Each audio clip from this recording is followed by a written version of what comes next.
Here we have one of the data collection sheets for decision making with specific examples to MMA. As I observe the match, I'll be recording my observations directly onto this sheet. As mixed martial arts is a sport made up of multiple disciplines, we're going to evaluate the grappling aspect in a local Brazilian Jiu Jitsu competition. Here, fighters will be looking to secure takedown, win by points, or finish the match by submission. The player in question here will be the competitor in blue. Immediately here we see the blue competitor show little to no hesitation. Movement is fluent and very rhythmic. It's clear here blue believes he has a speed advantage, so he keeps his distance and uses small, quick movements.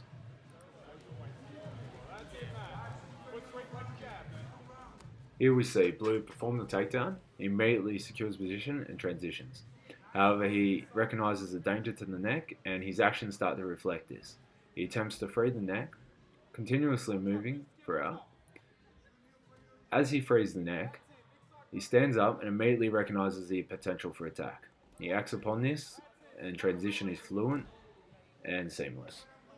As the match isn't over and the ref's merely resetting him, we can have a look at the observation table. Already in our notes, we can see that we've noted the lack of hesitation and rhythmic movement, and the transition between the takedown, the freeing of the head, and the attacking of the leg. We also note that the competitor in blue is also making decisions based upon an understanding of their own resources and their opponents. As such, the blue believes he had a speed advantage, and we could see that when he kept his distance and used fast and short movement. As the match resumes, we continue to see the blue competitor using fast movement, taking advantage of speed. He tries to attack in similar patterns, however the white continuously defends this as seen by the stepping back of the leg. As the competitor in blue recognises his opponent's adjustments, he starts to alter his movement patterns, changing levels, attacking high and low as seen at the tap of the leg.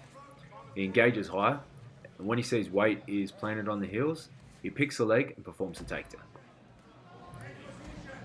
From continued observations, we can start to make some more evaluations.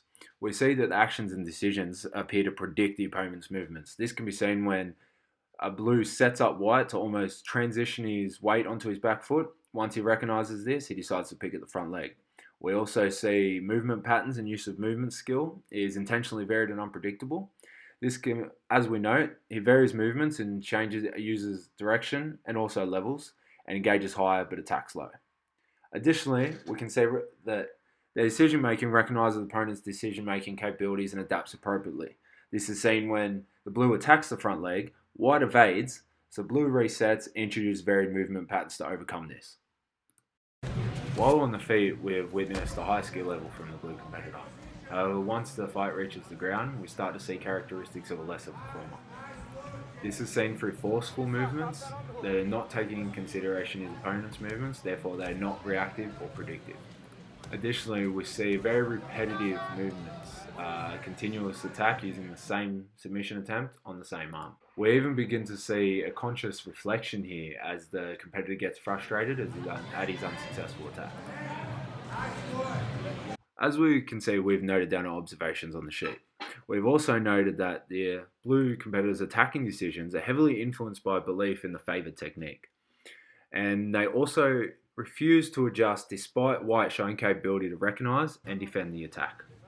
Ultimately, blue competitor uses the attack and gets the win. However, we can see visible frustration, mostly due to poor decision making. With our observational notes completed, we can make an evaluation on where we believe the competitor falls on the scale. As we can see here, it ranges from developing to developed. Here we can use, rather than use a yes or no, a binary system, I've used a grading scale of a mid-range, a low range, and a high range. This is represented by the numbers. As we can see here, I have placed in developed, developed, developing, developed, and developing. When referencing this back to our characteristics of players, he would fall on the developed side. By using this expanded data collection method, we start to get a more comprehensive and in-depth analysis of where our students or athletes are currently at.